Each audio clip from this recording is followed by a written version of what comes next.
کہ میں ان کو اس کی سزا دوں گا۔ یہی بات امثال 23 کی 11 میں ہم نہیں پڑھتے؟ آف کورس ہم یہی بات وہاں پر پڑھتے ہیں۔ اور پھر اگر ہم تھوڑا آگے بڑھیں تو مقدس ایوب کی کتاب اور اس کے 19 باب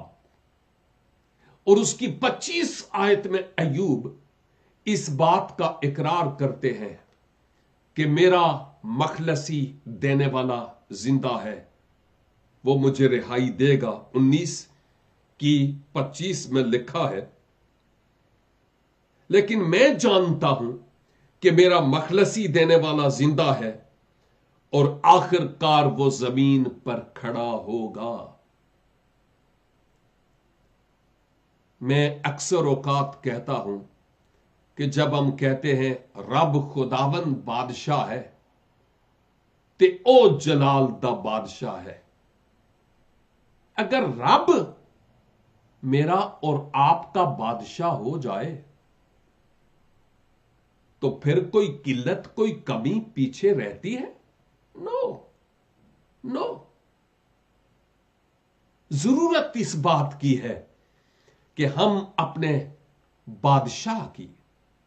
یہوہ پاک خدا کی باتوں کی فرما برداری کرنے والے ہوں۔ اور ایک اور حوالہ صرف آپ بعد میں پڑھ سکتے ہیں، میں نہیں پڑھوں گا کیونکہ بہت لمبا ہے۔ بزرگ یسایہ نبی کی معرفت لکھا گیا صحیفہ 41 باب سے لے کر 63 باب تک یہوہ ظاہر کرتا ہے کہ میں تمہیں رہائی دوں گا اور تمہیں مخلصی دوں گا۔ میرے عزیز بھائیوں اور بہنوں، حرف آخر کے طور پر آج میں یہی کہنا چاہوں گا کہ جیسے سلیمان نے ہمیں نصیحت کی ہے، آئیں ہم کسی دوسرے کی چیز پر اپنی ملکیت نہ جتائیں، کسی اور کے باڑے میں داخل نہ ہوں، اپنے لیے یہ حدود آلریڈی مقرر ہیں، ان حدود کے مطابق آگے بڑھیں۔ یاد ہے کہ اکثر اوقات ہم کہا کرتے ہیں ہوئے اپنی حد وچ رہ، ہمیں اپنی روحانی طور پر حد میں رہنا ہے، اس سے باہر نہیں۔ اور اگر کوئی ہمیں اس طرف راغب کرے جس طرف ہمیں جانا نہیں ہے، تو اگر ہماری زندگی کا ریموٹ خداوند کے ہاتھوں میں ہے، خداوند خود ہماری وکالت کرے گا، خود ہمیں بچائے گا، خود ہمیں چھڑائے گا، بشرطے کہ اس کی پاک اور مقدس مرضی ہو تو۔